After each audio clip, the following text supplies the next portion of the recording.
Hi guys, నేను మైదా పిండితో బాదుషాలు చేసుకున్నానండి. దానికని కొంచెమంతా మైదా పిండి తీసుకొని దాంట్లో ఒక చిటికెడు సాల్ట్ వేసుకున్నా, కొంచెమంతా వంట సోడా వేసుకున్నా. వంట సోడా వేసేసుకొని తర్వాత అదంతా కలుపుకున్న తర్వాత పైన కొంచెము నెయ్యి యాడ్ చేసుకొని మళ్ళీ కలుపుకున్న తర్వాత మళ్ళీ నీళ్ళు వేసుకొని కలుపుకున్నానండి. చూడండి, నెయ్యి వేసుకుంటానా, నెయ్యి వేసేసుకున్నా. నెయ్యి వేసి బాగా కలబెట్టి తర్వాత ఇంకా నీళ్ళు కొద్దిగా పోసుకుంటూ కలుపుకోవాలి.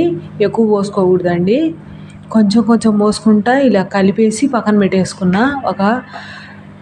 నేను ఒక 15 నిమిషాలు పక్కన పెట్టేసినానండి. పక్కన పెట్టేసిన తర్వాత బాగా మెత్తగా అయిపోయింది. చూడండి, ఇంకా నేను ఇవి తీసి ఉండలు చేసుకుంటాండా. అన్నీ ఇలా అనుకొని చిన్న ఉండలు చేసుకొని ఇంకా అన్నీ పక్కన పెట్టేసుకుందామని చెప్పేసి ఈలోపు సిరప్ కాగుతుందని చెప్పేసి షుగర్ సిరప్ ఒక గ్లాసు చక్కెర పోసుకున్నా. ఒక గ్లాస్ చక్కెర పోసుకొని 2.5 గ్లాసుల నీళ్ళు పోసుకొని గులాబ్ జామ్ పాకం కన్నా ఇంకా కొంచెము తిక్కుగా ఉడకాలండి. బాగా ఇలా చక్కెర కరిగిపోయింది, ఉడుకుతుంది చూడండి. ఇంకా తిక్కుగా ఉడకాల. ఇంకా ఇలా 2 చేతుల మధ్యలో పెట్టుకొని అంతా ఇలా అనుకోవాలి. అట అయితేనే బాగా వచ్చాయి ఉండలనేటి. ఇలా అనుకొని చేత్తో మధ్యలో గుంట పెట్టేసుకోవాలి. అలా పెట్టేసుకుంటే కనుక బాగా వచ్చాయి అన్నీ. మా వీడియో నచ్చితే ఒక లైక్ చేసి మా ఛానల్ను సబ్స్క్రైబ్ చేసుకోండి. మీ ఫ్రెండ్స్కు, రిలేటివ్స్కు షేర్ చేయండి మా ఛానల్ని. చూడండి, అలా పెట్టేసుకుంటే కనుక అన్నీ నేను చేసినటువన్నీ ఇలా చేత్తో అనుకొని ఇంకా పక్కన పెట్టేసుకొని ఇంకా ఆయిల్ మీడియం ఫ్లేమ్లోనే కాగాలండి, హై ఫ్లేమ్ కాదు.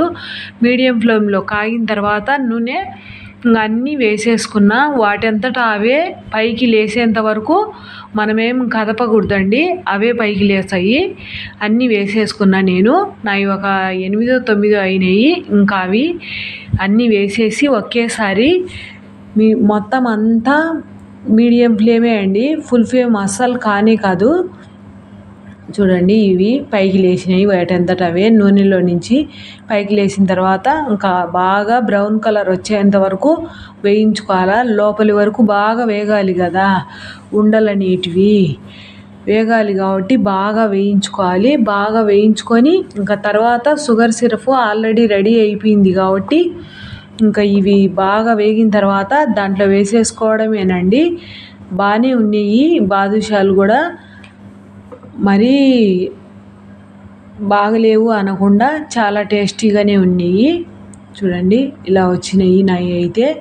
మైదాతో కాబట్టి ఇంకా అంతేనండి. మరీ హెల్తీగా కావాలంటే మీరు గోధుమ పిండితోనైనా ప్రిపేర్ చేసుకోవచ్చు. నేను మైదాతో చేసుకున్నా.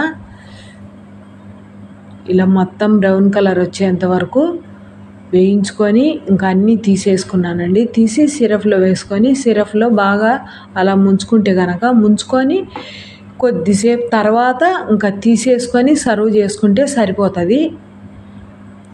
బాగా అంతా పీల్ చేసుకుంటాయి సిరప్ నంతటిని. మా బాదుషాలు ఎలా ఉన్నాయో కామెంట్ పెట్టేసేయండి.